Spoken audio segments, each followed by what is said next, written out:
Hello, my name's Claire Penrose and I'm the General Manager for the Asia Pacific region at the Global CCS Institute. And welcome to today's webinar on meeting the decarbonisation challenge and the role of CCS. I'd like to welcome our audience from Australia and from around the world. So to kick off today's webinar, I'd like to start by introducing today's presenter.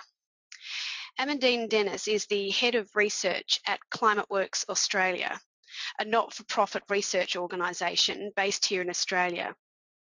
Amandine was the key analyst on the low carbon growth plan for Australia and has since led research and analysis for many of ClimateWorks projects, including the one that she's going to speak on today. Prior to joining ClimateWorks, Amandine worked as a management consultant for McKinsey & Company in Sydney, where she worked on advising climates in the public and private sector on a wide range of strategy, sustainability and carbon abatement opportunities. We're going to start the webinar today with a presentation from Amandine, but following her presentation, we'll be opening up to questions and answers. Throughout the webinar, though, you are welcome to submit your questions through the Questions tab on the GoToWebinar control panel on your screen. I'll moderate the questions and pose them to our presenter. Please be aware that we may not be able to answer all of your questions today. However, we'll do our best to get through as many as possible in the session and follow up with you afterwards if we don't have a chance to cover it during the webinar. So without further ado, I'm now going to hand over to our presenter, Amandine, for her to kick off today's PowerPoint presentation. Thanks very much. Thank you, Claire. And thanks everyone for joining this webinar. It is with great pleasure that I'll today talk to you more about the work that we've done as part of the Deep Decarbonisation Pathways Project, and talking in particular about the role of CCS in both our Australian plan and at a high level in some of the other countries' plans. So first I thought I'd just say a few words about the project itself, the Decarbonisation Pathways Project, or DDPP, as we call it as a shortcut.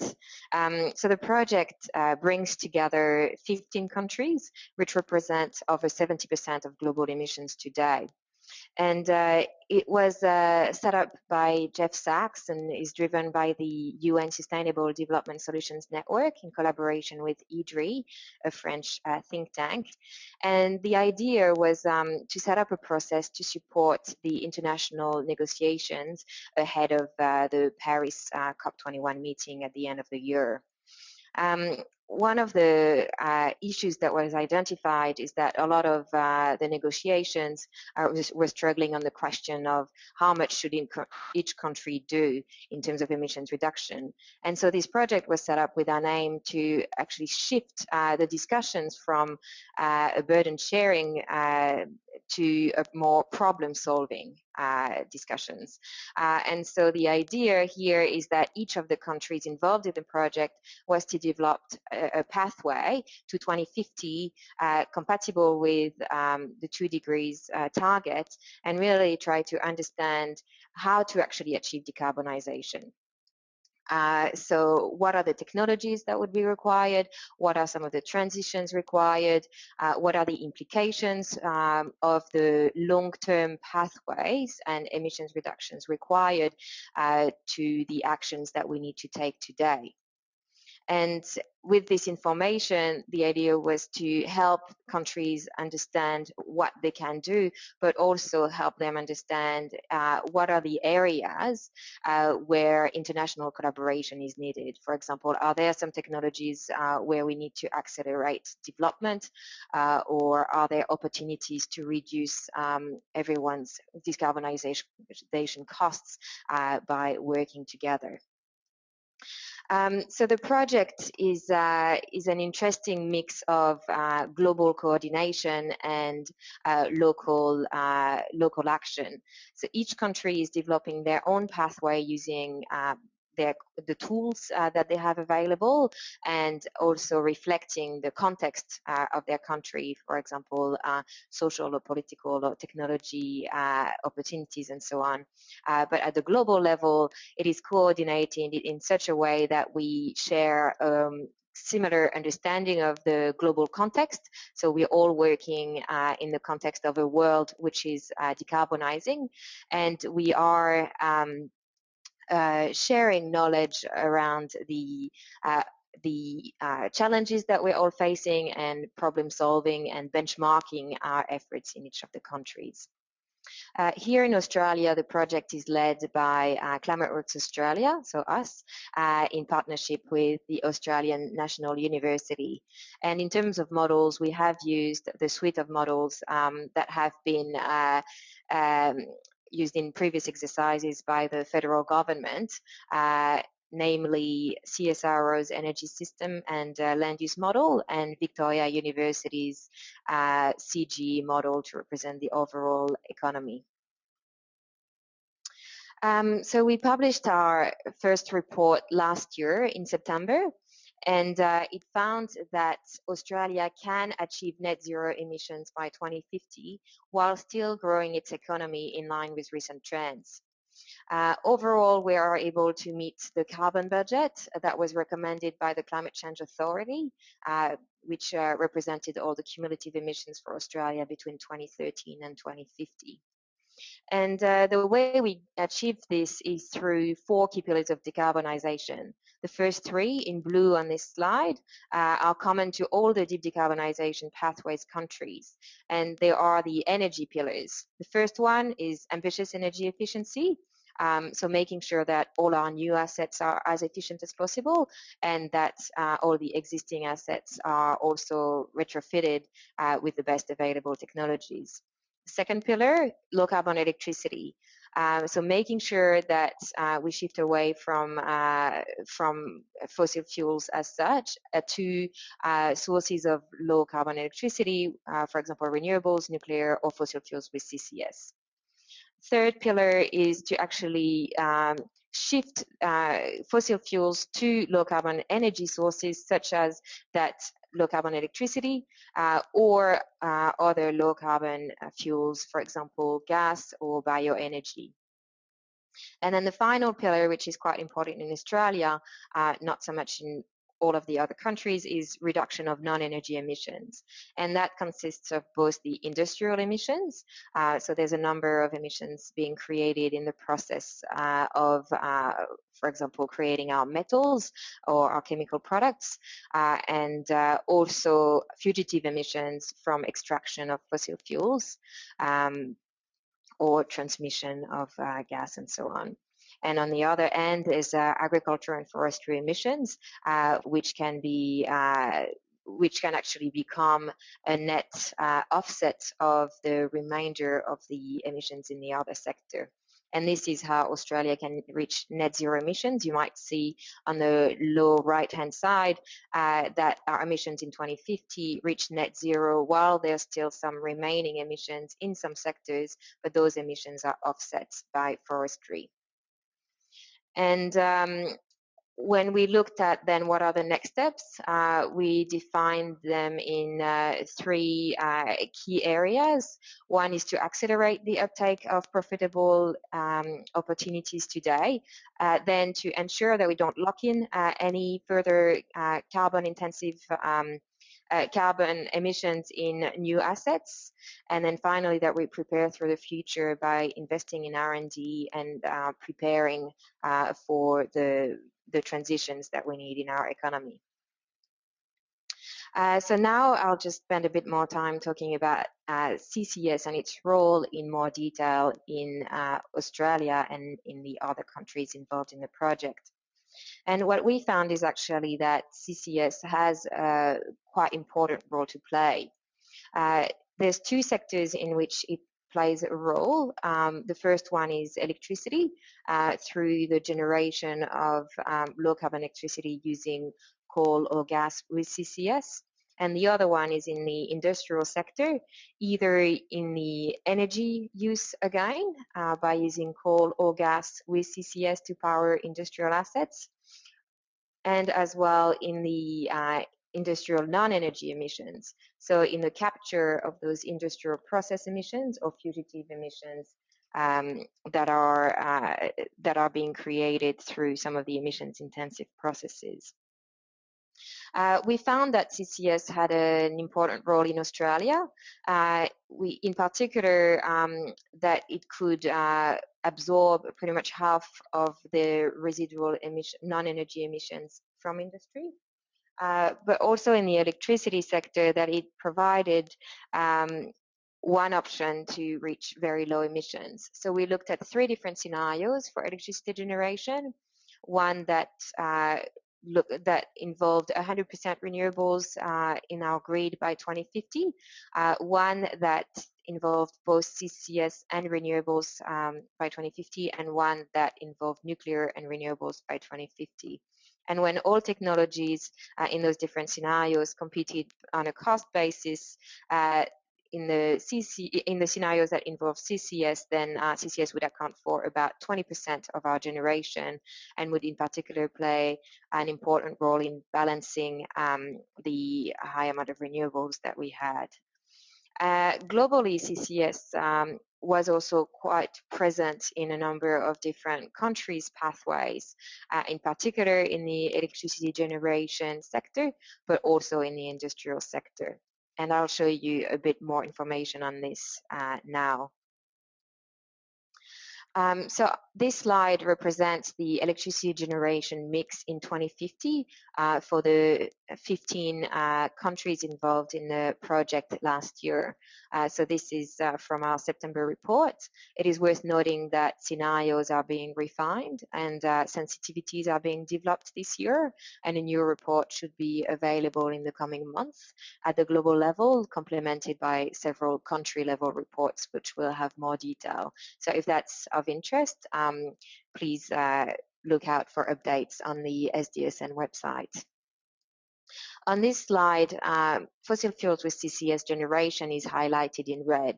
And what you can see is 2 things. One, that CCS is playing a significant role in a number of the countries on this slide.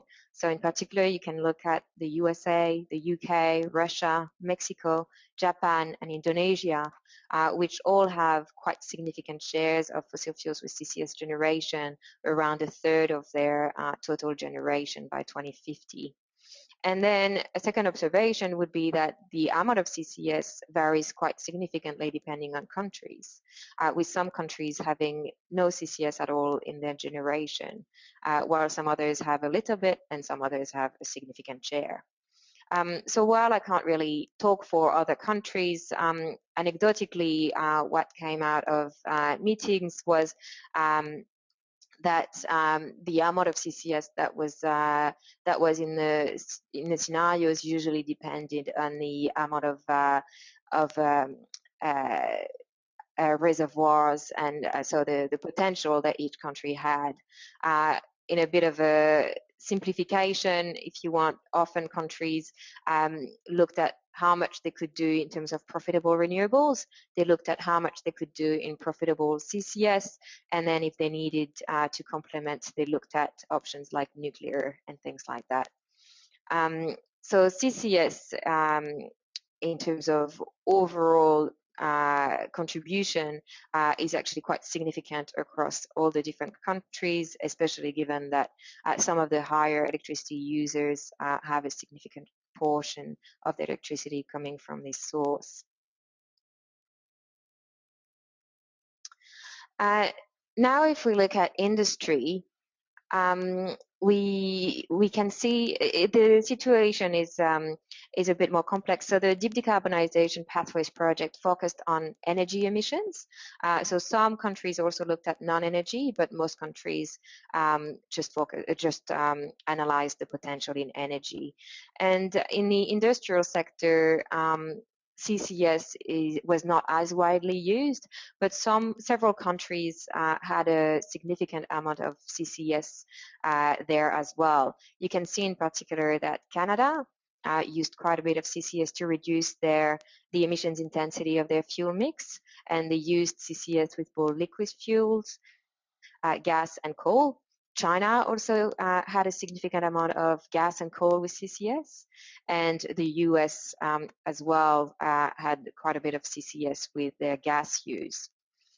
So here, the rationale for using or not CCS in the industrial sector in terms of reducing energy use emissions was different depending on countries, but I'd say two of the key drivers would be the relative costs and the relative size of assets. So for example, Canada usually tells us that they have really good reservoirs available, and they are part of some of those countries where CCS can be done in enhanced oil recovery processes, so that can reduce the cost of applying the technology. And China, for example, has a significant amount of very large assets. So those, the scale of those assets make it a bit easier to implement CCS on industrial energy use than it would be in some other countries. In Australia, for example, a lot of our industrial assets are of relatively small scale compared to other countries, and so the cost of applying CCS to small scale energy using plants makes it more expensive. However, in Australia, we do have a large amount of non-energy emissions that are created from, in particular, our metals production and our fossil fuel extractions. So this slide summarizes the uptake that we have assumed of CCS to reduce our industrial processes emissions. As you can see here, for all the sectors, we use a combination of sector-specific technology and CCS to reduce our emissions.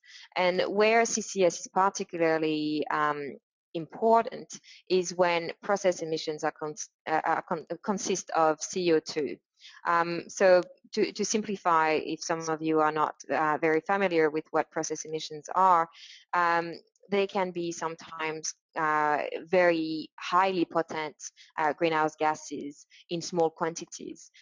For example, in chemicals, there's a large portion of the emissions come from nitrous oxide, N2O, which is much more potent than CO2. In the case of those gases, usually the easiest way to reduce emissions is to use catalysts or other processes or material substitution to change those gases into CO2, or to simply substitute them to other products. So for example, refrigerant gases are also have extremely high greenhouse potential, but they can be substituted by natural refrigerants which have associated with no emissions. However, in the case where process emissions are mostly CO2, there's nothing that can be done to simply transform those gases into something that creates less emissions. So the options here are either to find a new process that doesn't create that CO2, or to capture the CO2 with CCS. And that's in particular the case in the minerals sector, so cement and other minerals, so lime and limestone, for example.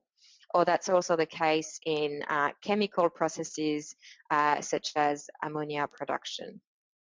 And in these cases, we have assumed that CCS was used in Australia, in particular on sites where the assets were large enough, and also most likely were going to be new sites or sites which could be retrofitted to CCS.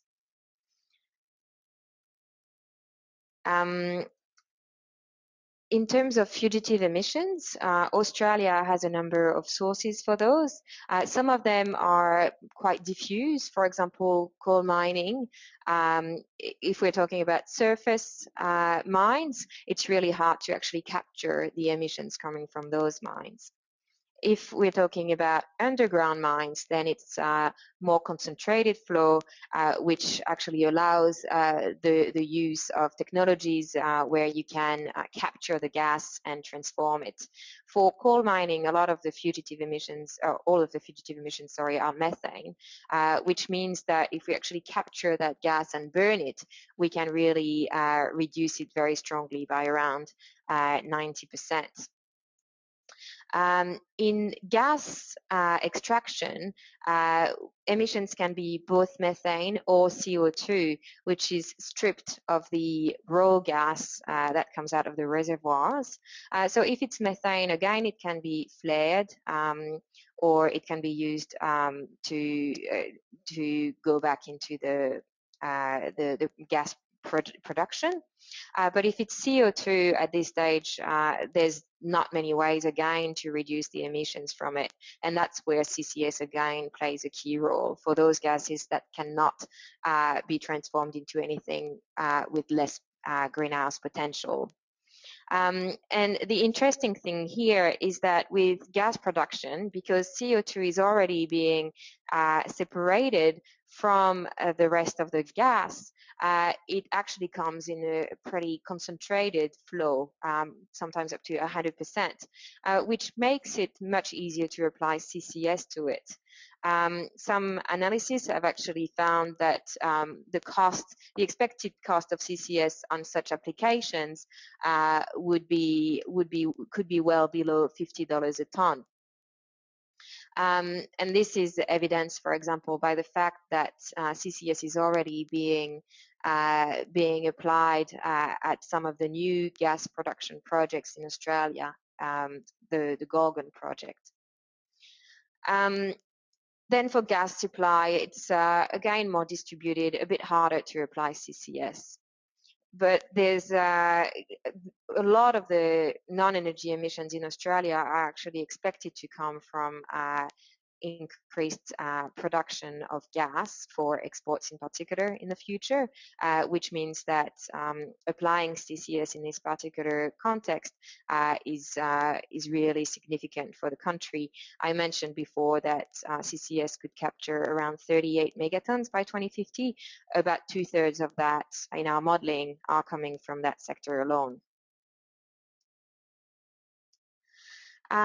Now, if we take a step back again and just think about how significant that is in the context of the overall carbon effort that is required.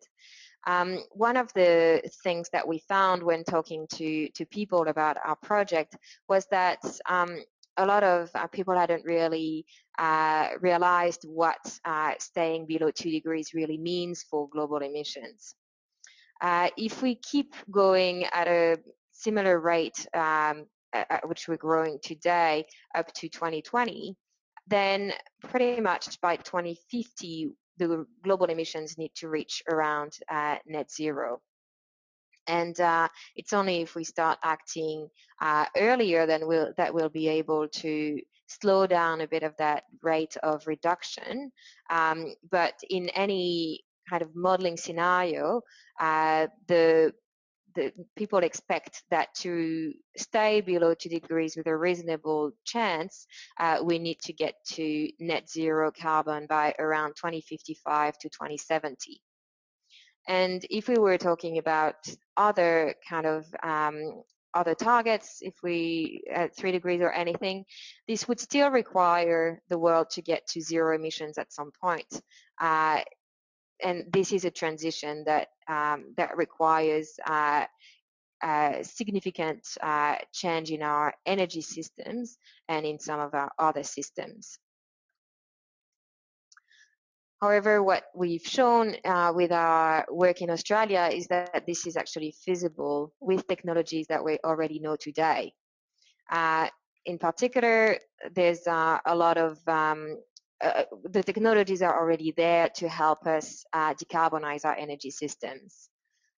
We talked about it in our 3 pillars. In short, it is making sure that all our assets are as efficient as possible, decarbonizing our electricity, and using this electricity and other low carbon fuel sources to replace fossil fuels. And then finally, we need to reduce our non-energy emissions. And this comes from reducing the sources of emissions, as well as increasing the offsets of emissions, for example, in carbon forestry, which can be done profitably if some abatement incentives are put in place. And so CCS has an important role to play in several of those pillars. It can help countries achieve very low levels of emissions intensity for the electricity sector, which is then an enabler to decarbonizing energy systems by shifting fossil fuels to low carbon electricity.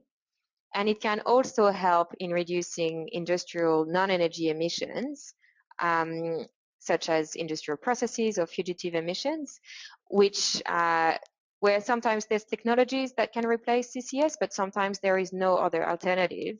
So the only other option would be to offset those emissions, for example, through forestry. But forestry can be useful to help with the other emissions, such as agriculture and so on. So the role of CCS is definitely quite important. Actually, as part of the Deep Decarbonisation Pathways Project last year, the Secretariat identified a few areas where international collaboration is needed. And in those areas, one of those areas was carbon capture and storage technology, where they thought that countries should come together to really invest in pilot projects and in making sure that efforts go towards reducing the costs of those technologies in the next few years so that they are ready to implement in the coming decades to help with this challenge. On this, I'm going to stop my presentation and give the microphone back to Claire, who will coordinate all the questions.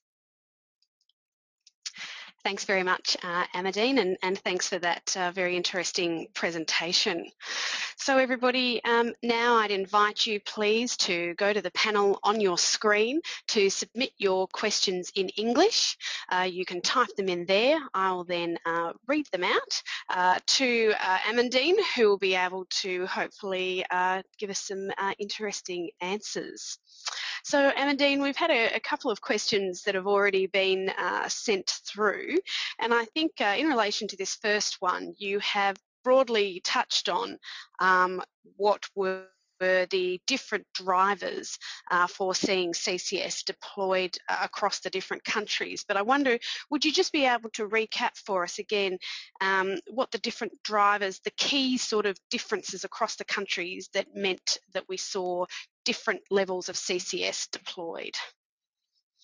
Sure. So I think some of the drivers depend on feasibility and some of them depend on relative costs. So in terms of feasibility, one of the key drivers were how much potential there is in terms of CO2 storage in the different countries. So some countries have pretty good storage available, or at least they believe they have some pretty good storage, and some countries have very few reservoirs available. So that would be the first question. Then in terms of relative cost, there's a number of different factors that come into play. For example, how close are those reservoirs from the sources of emissions? Are there any potential revenues from capturing and storing the gas, for example, enhanced oil recovery or other use of CO2? Do the countries have particular interests in using fossil fuels? For example, do they have access to large domestic reserves of low-cost fossil fuels, which again makes the cost of CCS lower? and probably as well, what is the scale of the energy sources to which CCS could be applied. And this in particular, I think, applies to industry. In the power sector, most assets tend to be of fairly large scale, but in the industrial sector, how large are the plants that we're talking about?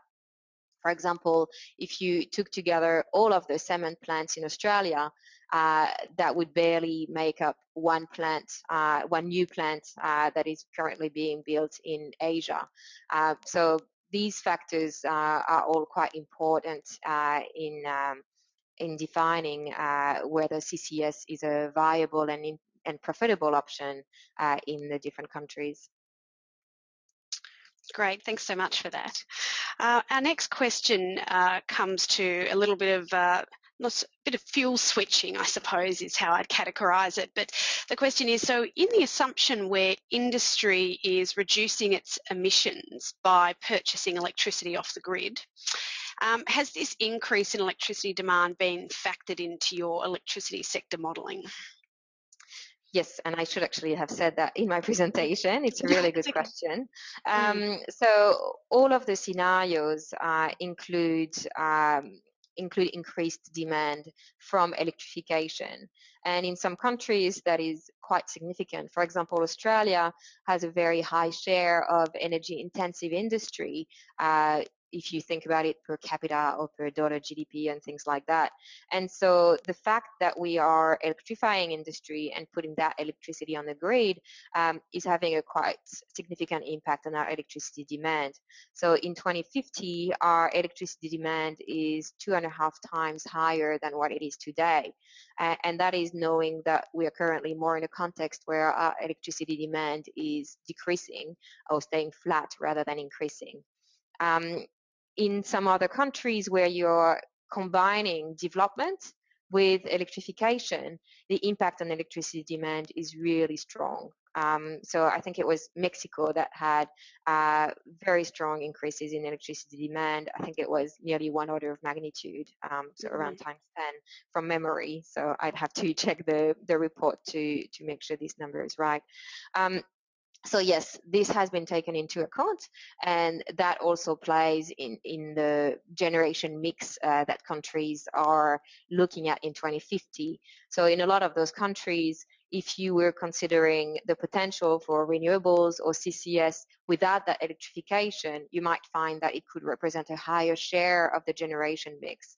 But knowing that the volume itself is increasing significantly means that it's really stretching all of those potentials. Certainly a bit of a change from today's situation to see Australia's electricity demand increasing 2.5 times. So yes, it's a lot of change happening there.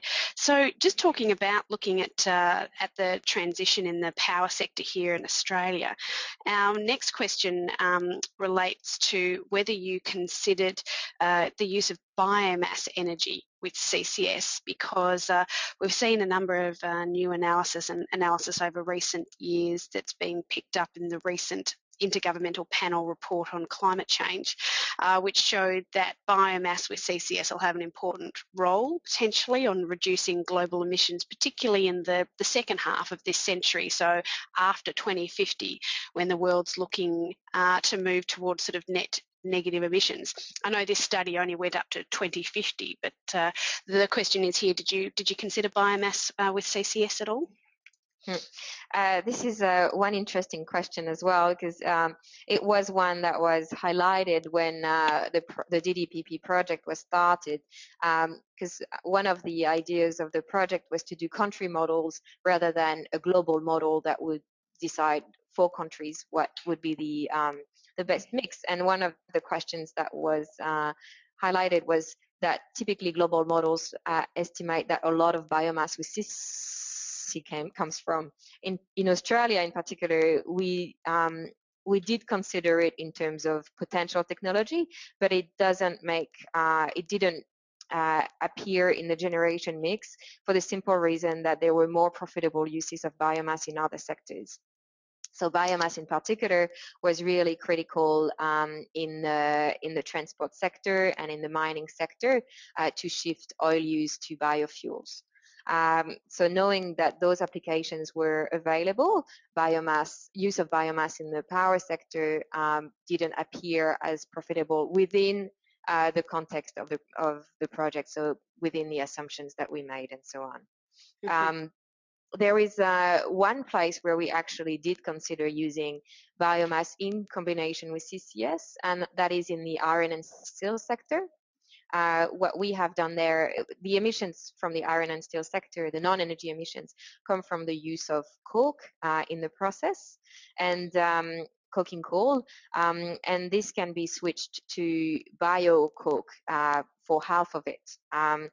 And you could theoretically use CCS in addition to the biocoke, which means that you could actually get to net zero, to negative emissions in that sector for non-energy emissions. We did not apply those two in together in the iron and steel sector for a bit of conservation purposes, thinking that one technology could replace the other should it not become available. But we considered doing both, and theoretically you could achieve negative emissions in that sector as well. Great, thanks for that, Amandine. I think you briefly dropped out just through your answer there, but I think most of the key points came across. But just to sort of recap there, you were saying that really it was because it was more valuable or more profitable for the limited biomass supply available in Australia that it be deployed in the non-power sector, basically. Is that correct? Yes, that is correct. Yeah, so it sort of depends in the future if we are able to expand the biomass supply in a sustainable manner, that potentially we could see more biomass CCS deployed here in Australia. Exactly. So it depends on the number of factors. It depends on the supply of biomass. It depends on the cost of biomass. And it would depend as well on the cost and availability of alternative technologies. Mm-mm. So, sorry, can you hear me? Yes, perfectly. Thank you. So look, moving on to a slightly different question beyond your analysis, your direct analysis, but I think we would be interested to know whether through your conversations with industry and with major emitters around Australia, what do you think is realistically the potential for deployment of CCS to achieve the projections that you have in your study? Saying that it depended on the relative supply and cost of the biomass available, as well as the alternative technologies and the costs, the availability and the cost of alternative technologies. So, for example, if we could find ways to electrify all of the equipment in mining or electrify freight, then you wouldn't need airplanes or something, then you wouldn't necessarily need biofuels there, and you could redirect the biomass as well. So a few different factors would play. Yeah. Great, thanks so much for that. So look, moving on to a slightly different question, which I suppose is a bit indirect to the analysis specifically that you undertook, but I think the question here is interested to understand whether through your discussions with industry or with the major emitters around Australia, whether you think Australia is currently in a position to realise the emissions reductions you forecast in your analysis from CCS. So I think there is still time to make sure that Australia is in a position to capture those emissions reduction options. So most of our modeling doesn't expect that CCS would be implemented before around 2030. However, there are a number of steps that would need to happen to make that possible in the shorter term. For example, we would need to make sure that all new emissions-intensive assets in industry would be made CCS ready, so that this option is still, so you keep the door open if you want in this sector. And also probably we'd need to see at a global level, not necessarily just in Australia, but a continuation of the efforts in demonstrating, in building demonstration projects to bring the costs down. So all these opportunities would not be available if no effort was done between now and 2025 to actually make the technology more cost effective around the world. Great, excellent. So it must have been an interesting exercise for you to do this analysis, focusing on Australia, yet collaborating or interacting with other organisations doing analysis in other countries. Were you particularly surprised or interested in different perspectives on decarbonisation pathways from other countries?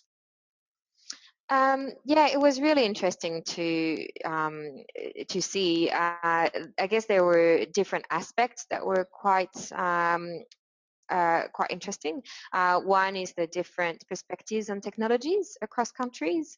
So, for example, on the CCS front, it was good to see how Canada really saw CCS as a very big part of their pathway, and some of the rationales behind it, you know, the relative costs, the relative availability, the benefits of scale, and so on and so forth, and just allowing this to make you question some of the assumptions that you've made yourself, and could technology improve faster, or things like that. Another aspect that was really interesting is the combination of decarbonisation with development in other countries' pathways. So countries, for example, like South Africa, have developed a decarbonisation pathway that is not purely looking at emissions reductions, but looking at ways in which decarbonisation can support progress towards other development goals of the country. For example, reduced unemployment, reduced poverty, and things like that, and which sectors of the economy, which technologies are going to offer more opportunities for those development goals to be improved on. That's great, thank you.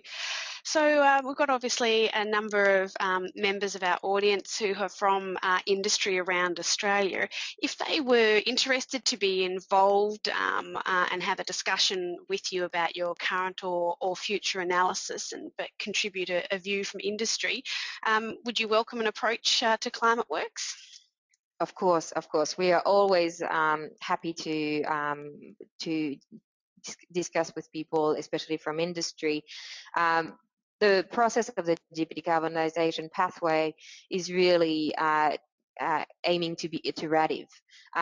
So for us, this is the first time that we look at 2050 and how to achieve a 2 degrees compatible pathway within Australia. There's been other efforts before, but they've usually relied quite heavily on international offsets, whereas we really wanted to look at what was possible inside Australia. So we, of course, don't expect to have all the answers now, and we know that there's a lot of different options for achieving this pathway. So one of the goals of the project is to start a discussion and to iteratively improve on the understanding of what the potential solutions are for the country, and on what are some of the aspects that need to be explored further in the next few years to understand how different technologies or processes could contribute to decarbonisation in Australia. I might just take the opportunity to mention an online calculator that we've just developed and put online just last week. It's 2050pathways.net.au, and this just shows a bit more than just one pathway with a few sensitivities. It actually allows people to change the level of effort they want to do in different sectors, and see how much it could contribute to achieving the carbon budget in Australia. So if people want to play with different options, that's something they can look at as well. Great. What was the website address again, Amandine? It's www.2050pathways.net.au. That's great. So obviously you're going to move into the next phase of the project. Are you able to talk us through what might be some of those steps and your future plans? Sure. So I'd say one of the main focuses for us at this stage is actually really to bring the message out around what 2 degrees means, that people understand that it actually means getting to net zero emissions faster than they'd probably have thought, and to start the discussion around what the options are and what are some of the next steps that we need to take in the short term. And for that, we're definitely interested in having discussions with industry, having discussions with other organizations to get that conversation going. Some of the other aspects that we're looking at are to try and understand a bit better what some of the implications of decarbonisation are. So, for example, we're looking at what are the capital cost requirements and how affordable are they? What are some of the net costs of energy before and after decarbonisation? What are some of the other alternatives? So I just mentioned we just put the pathway out, and trying to understand what are some of the activities that we can increase now that will help make the pathway, keep the door open for this pathway in the future. That's great. Thanks so much. Well, we'd obviously encourage anybody who's listening in to today's webinar to reach out to ClimateWorks and take part in some of this future analysis that you've got coming up. Well, I think we might, Amandine, wrap things up now, if that's okay. If anyone still has any further questions, please feel free to submit them to the Institute through our webinar inbox, and the address is webinar@globalccsinstitute.com. This webinar has also been recorded and will be made available on our website, along with a copy of the presentation in the coming days. So, Amandine, I'd like to thank you so much for a really informative presentation and for your detailed and helpful answers to our questions today. I certainly found it a very useful and valuable webinar. Lastly, to our audience members, I'd just like to say, as you are leaving today's session, we've put together a very quick 3-question survey and would greatly appreciate you taking the time to complete it. This will help us improve our webinar program into the future. So thank you all again for your attendance, and goodbye.